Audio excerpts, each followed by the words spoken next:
Assalamualaikum student, hope so all of you are fine. Today we will discuss about gas exchange. Basically अगर मैं gas exchange की बात करूं तो ये हमारे जो चैप्टर का है लास्ट पार्ट है। सबसे पहले हमने सर्कुलेशन के बारे में बात की, उसके बाद इम्यूनिटी के बारे में बात की, तो आज हम स्टार्ट करेंगे गैस एक्सचेंज के बारे में।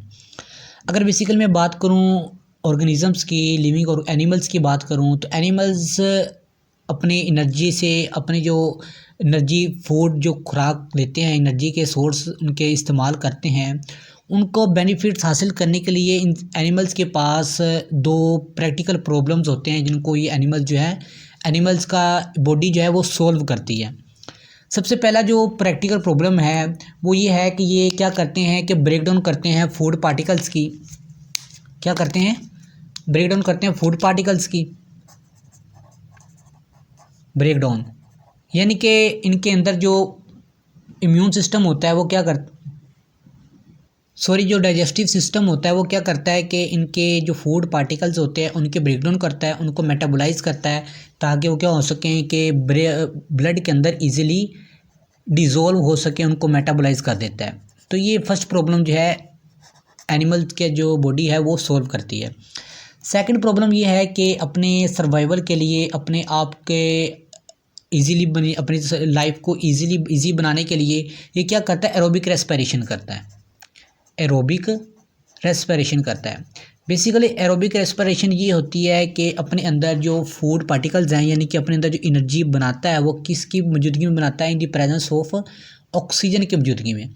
यानी कि अपने अंदर रिचली सप्लाई ऑफ ऑक्सीजन जो है अपने अंदर स्टोर करता है ताकि उसे अपने आप को, अपने सर्वाइव को ईजी बना सके, अपने आप को, अपनी ग्रोथ को मज़ीद इम्प्रूव कर सके। तो ये दो प्रॉब्लम्स हैं जो क्या करता है एनिमल्स है सोल्व करता है। अब बेसिकली हम रेस्पिरेशन के अकॉर्डिंग ही, यानी कि रेस्पिरेटरी सर्फेसिस के बारे में बात करेंगे। रेस्पिरेटरी सर्फ किस तरीके से ऑक्सीजन के अंदर जो है वो रेस्पिरेशन होती है। तो चलिए स्टार्ट करते हैं। हम सबसे पहले बात किनकी करते होते हैं? इनवर्टिब्रेट्स की बात करते होते हैं, फिर उसके बाद वर्टिब्रेट्स के बारे में बात करते हैं। तो सबसे पहले आज हम बात करेंगे invertebrate respiratory system. Invertebrate respiratory system.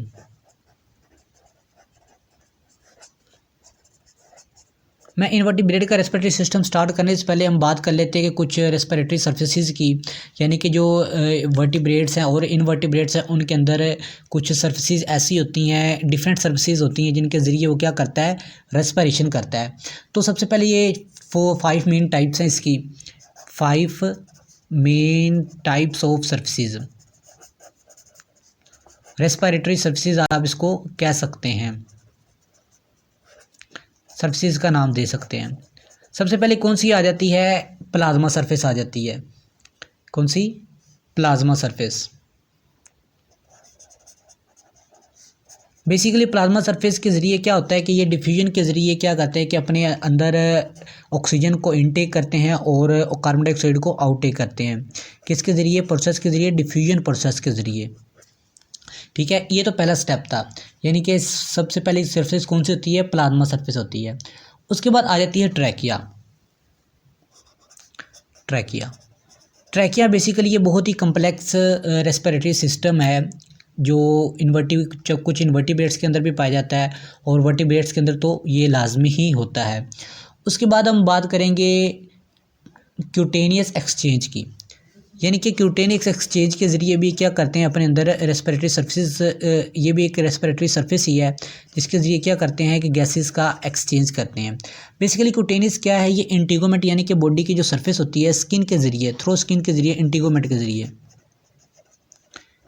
के ज़रिए क्या करते हैं? एक्सचेंज ऑफ गैसेस करते हैं।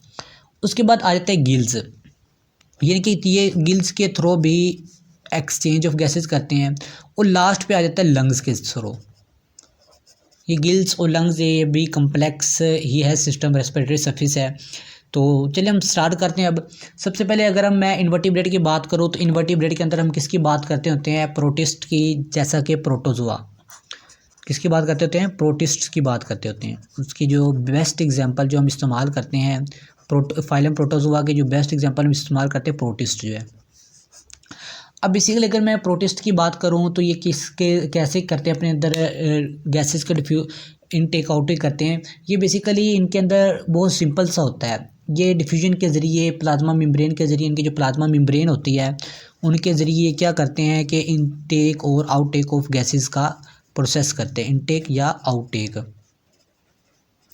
गैसेस करते हैं। तो ये प्लाज्मा सरफेस क्या करती है कि थ्रू डिफ्यूजन के प्रोसेस के ज़रिए, अब बेसिकल डिफ्यूजन का प्रोसेस क्या है कि ये फ्रॉम हाई कंसंट्रेशन से लोअर कंसंट्रेशन की तरफ। अब चूँकि हमारी इन्वायरमेंट के अंदर क्या होता है कि ऑक्सीजन की कंसंट्रेशन क्या होती है, हायर होती है, और हमारी बॉडी के अंदर ऑक्सीजन की कंसंट्रेशन लो होती है। तो ये हायर से लोअर कंसंट्रेशन की तरफ ये मूव करती है ऑक्सीजन जो है, और कार्बन डाइऑक्साइड फिर हायर से लोअर की तरफ। तो ये इनके अंदर डिफ्यूजन का प्रोसेस होता है जिसके ज़रिए क्या करते हैं, इनटेक और आउटटेक ऑफ गैसेस का प्रोसेस करते हैं। उसके बाद हम बात करते होते हैं किसकी, फ्लैटवर्म्स की या हाइड्रा की। फ्लैटवर्म्स या हाइड्रा की हम बात करते होते हैं। बेसिकली अगर मैं फ्लैटवर्म्स या हाइड्रा की बात करूं तो, अगर मैं फ्लैटवर्म की बेसिकली बात करूं तो फ्लैटवर्म्स की बॉडी जो होती है वो बिल्कुल फ्लैट होती है। इनकी फ्लैट बॉडी होने की वजह से इनके जो सेल्स होते हैं ये आपस में क्लोज होते हैं, सेल्स क्लोज होते हैं, और इनके जो मेम्ब्रेन होती है वो थिन होती है, बिल्कुल पतली होती है। तो बेसिकली ये क्या करते हैं, अपनी मेम्ब्रेन के ज़रिए यानी कि बॉडी वाल के ज़रिए क्या करते हैं, इनटेक और आउट ऑफ गैसेस करते हैं। आप बेसिकली डायग्राम में भी देख सकते हैं, जिस तरीके से ये देखें कि कार्बन डाइऑक्साइड जो है आउट थ्रू बॉडी वाल के ज़रिए ही कार्बन डाइऑक्साइड आउट जा रही है और ऑक्सीजन जो है वो इन आ रही है, अंदर आ रही है। तो इस तरीके से ये फ्लैटवर्म्स करते हैं। और बेसिकली अगर मैं हाइड्रा की बात करूं तो हाइड्रा का बेसिकली स्ट्रक्चर कुछ इस तरह का होता है कि इनका जो माउथ होता है वो ही उनके उसके ज़रिए ही वो क्या करते हैं, इनटेक ऑफ सब्सटेंसेस करते हैं, यानी कि अपने फूड को लेते हैं, और एक्सक्रीशन भी माउथ के ज़रिए ही करते हैं। इनके अंदर कोई एक्सक्रीशन का जगह नहीं होती। तो बेसिकली इनके अंदर भी किसके ज़रिए होता है, थ्रू उनकी मेम्ब्रेन के ज़रिए यानी कि बॉडी वाल्स के ज़रिए क्या होती है, इनटेक ऑफ ऑक्सीजन और कार्बन डाइऑक्साइड की सीक्रेशन होती है। तो बेसिकली ये होता है फ्लैटवर्म्स या हाइड्रा का स्ट्रक्चर।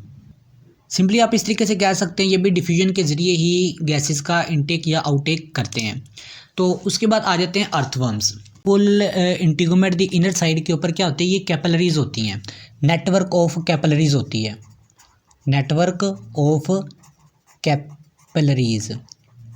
ये अब ये डायग्राम में भी आप देख सकते हैं कि जिस तरीके से ये देखिए कि इनके इंटीगोमेट के ऊपर बॉडी सरफेस है, ठीक है, जिसको हम एंटीगोमेट कहते हैं। उसके बिल्कुल नीचे क्या है, कैपिलरीज है, नेटवर्क ऑफ कैपिलरीज है। एक तरफ से क्या आ रही है, ये रेड कलर में ऑक्सीजन है और ये ब्लू कलर में कार्बन डाइऑक्साइड है। एक तरफ से क्या कर रहे हैं, इनटेक कर रहे हैं, ऑक्सीजन को इनटेक कर रहे हैं और कार्बन डाइऑक्साइड को आउटटेक कर रहे हैं।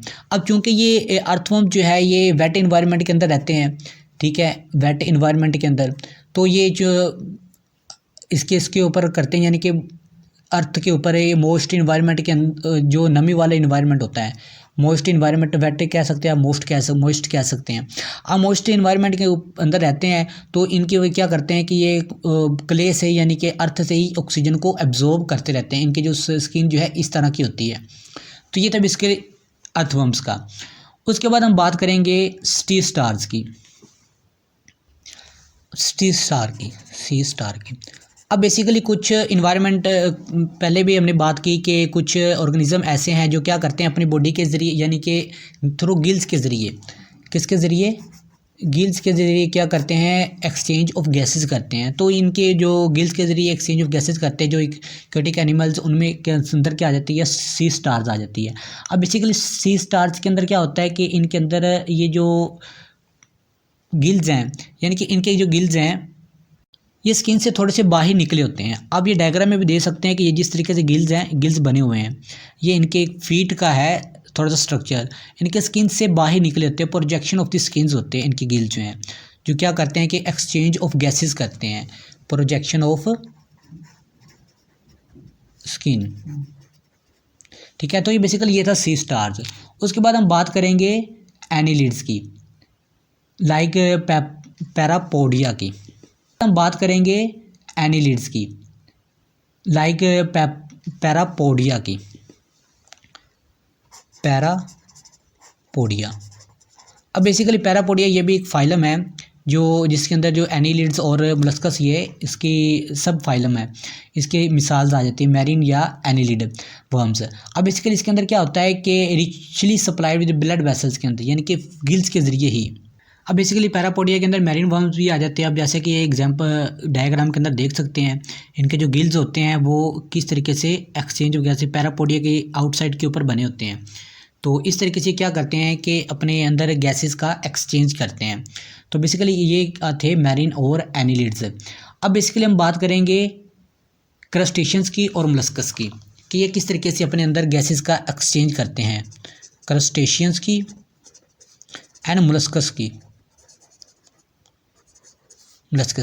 अब बेसिकली क्रस्टेशियंस और मोलस्कस जो हैं, इनके अंदर जो गिल्स होते हैं वो एक हार्ड प्रोटेक्टिव कवरिंग से वो प्रोटेक्ट होते हैं, यानी कि उनके ऊपर हार्ड प्रोटेक्टिंग कवरी होती है इनके गिल्स के ऊपर, जो क्या करती है, इनको प्रोटेक्ट करती है फ्रॉम इंजरी से, या ये कहीं टूट वगैरह ना जाए, ब्रेकडाउन ना हो जाए।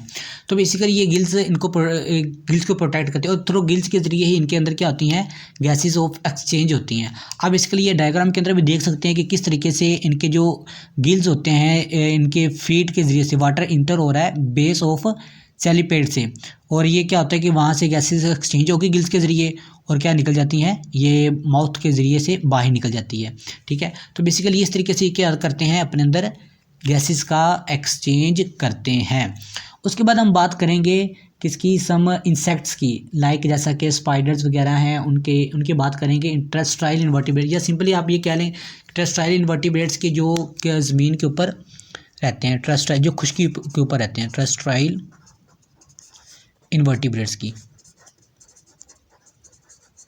और टेरेस्ट्राइल इन्वर्टिब्रेट्स के अंदर कौन कौन से आ जाते हैं, इंसेक्ट्स आ जाते हैं, स्पाइडर्स वगैरह आ जाते हैं, ठीक है, एक्सेट्रा एक्सेट्रा। उसके बाद अगर हम इसकी बात करें तो इनके अंदर क्या होता है, एक प्रॉपर ट्रैकियल सिस्टम, तो इनके अंदर क्या होता है, एक प्रॉपर ट्रैकियल सिस्टम होता है। ट्रैकियल सिस्टम क्या होता है, ट्रैकियल सिस्टम होता है जो मुश्तमिल होता है consisting of highly bride chitin lined tubes, जिसको हम ट्रैकिया का नाम देते हैं। अब इसके लिए ट्रैकिया क्या होता है कि ओपन होता है to the outside of the body. आप जिस तरीके से ये डायग्राम के अंदर भी देख सकते हैं, यानी कि ये आउटसाइड ऑफ द बॉडी ये ओपन होता है,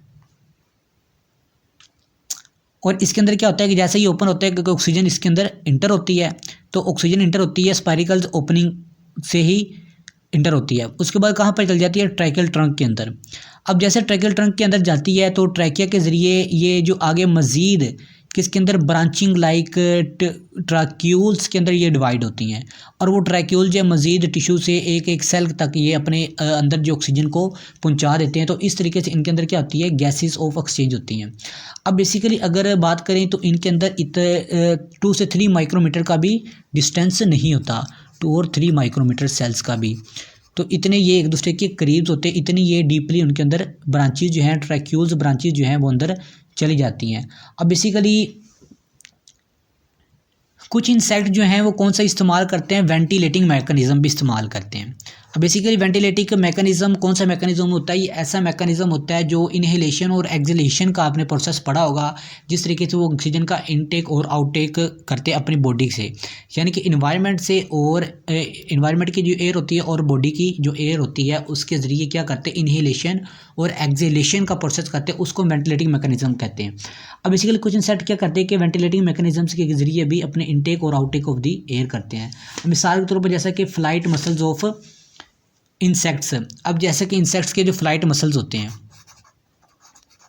फ्लाइट मसल्स ऑफ इंसेक्ट्स, अब ये क्या करते हैं कि ये कंप्रेस होते हैं और एक्सपैंड होते हैं लार्जल ट्रैकियल ट्रंक्स के अंदर, और इनके ज़रिए जो वेंटिलेट होती है वो वेंटिलेशन के ज़रिए इनके अंदर जो मैकेनिज़्म का प्रोसेस हो रहा होता है बेसिकली। उसके बाद हम बात करेंगे आर्चिनिड्स की, ये थे इंसेक्ट्स। उसके बाद हम बात किसकी करेंगे, आर्चिनिड्स की।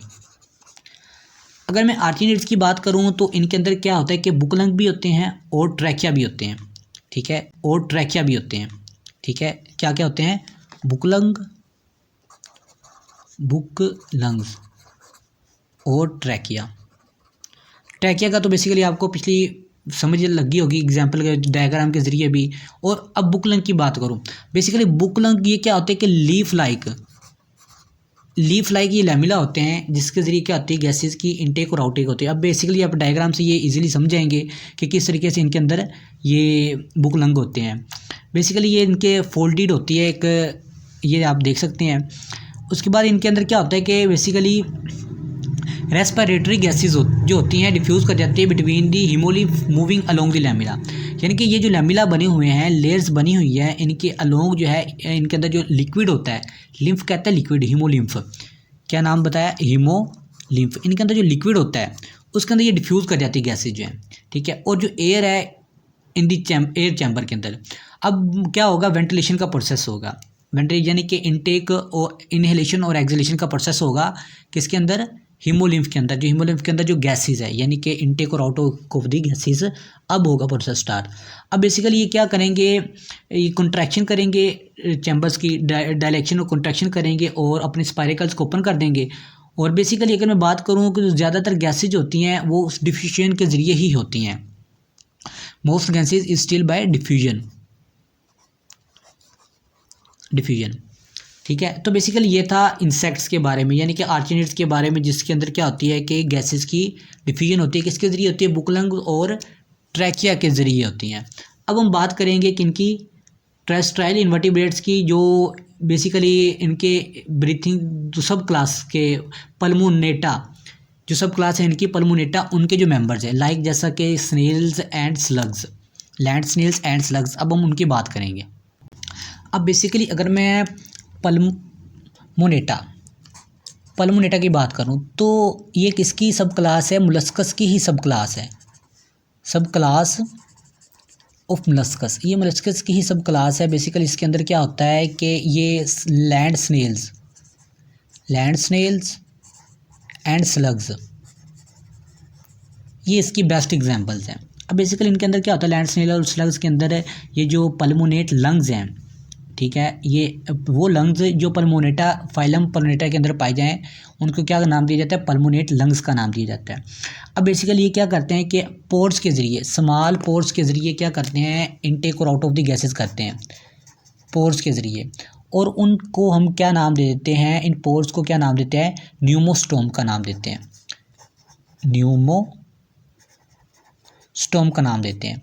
अब बेसिकली ये टू वर्ड्स हैं, एक न्यूमो है और एक स्टोम है। अगर न्यूमो की बात करें तो इसका मतलब है ब्रीथ, और स्टोम का मतलब है माउथ। क्या है स्टोम का मतलब, माउथ, यानी कि ये माउथ के ज़रिए एयर करते हैं, इनहेलेशन करते हैं और एक्सहेलेशन करते हैं। बेसिकली इनके अंदर क्या होता है कि इनके अंदर भी गिल्स होते हैं, क्या होते हैं, गिल्स होते हैं, और इनके जो गिल्स हैं वो होलो कैविटी के अंदर, इनकी जो बॉडी के अंदर कैविटी होती है उसके अंदर ये पाए जाते हैं। अब क्योंकि कैविटी के अंदर पाए जाते हैं तो बेसिकली इनके जो गिल्स हैं, अब जैसे ही जो हैं ये पल्मोनेट्स जो हैं ये अपने अंदर एयर को इनहेल करते हैं, यानी कि ब्रीथ एयर करते हैं, तो ये जो लंग्स हैं वो ओपन हो जाते हैं, ठीक है, वो ओपन हो जाते हैं। तो फिर क्या करते हैं, अपने अंदर ये इनटेक और out of the carbon dioxide और ऑक्सीजन को कर लेते हैं, यानी कि गैसेस का एक्सचेंज कर लेते हैं। और फिर क्या होता है कि वो हुई जो कार्बन डाइऑक्साइड है वो बाहर निकल जाती होती है। तो बेसिकली ये कैविटी जो है इनके अंदर होती है, मेंटल कैविटी होती है। अब मेंटल कैविटी बेसिकली ये है, इसको हाउसेस ऑफ दी मोलस्कस का, यानी कि एयर के मोलस्कस जो मोलस्कस हैं उनका बेसिकली इसको कहा जाता है कि ये हाउसेस ऑफ द गिल्स हैं, ठीक है, कैविटी को। अब क्यों कहा जाता है, क्योंकि ये जो दूसरे ऑर्गन्स भी इसके अंदर इन्वॉल्व हो जाते हैं। मेंटल कैविटी इसका एक बहुत अहम रोल है, इसका एक बारे में फिर कभी बताऊंगा। अब तो चूँकि वीडियो काफ़ी लंबी हो गई है, तो बेसिकली ये था आज का हमारा लेक्चर, जिसमें हमने ये इन्वर्टिब्रेट्स के अंदर गैस एक्सचेंज के बारे में पढ़ा, प्रोटिस्ट के बारे में पढ़ा, हाइड्रा फ्लैटवर्म्स के बारे में पढ़ा। तो बेसिकली इसके ये इन्वर्टिब्रेट इस तरीके से अपने अंदर क्या करते हैं, गैसेस का एक्सचेंज करते हैं। तो ये था आज का हमारा लेक्चर। Okay, thank you.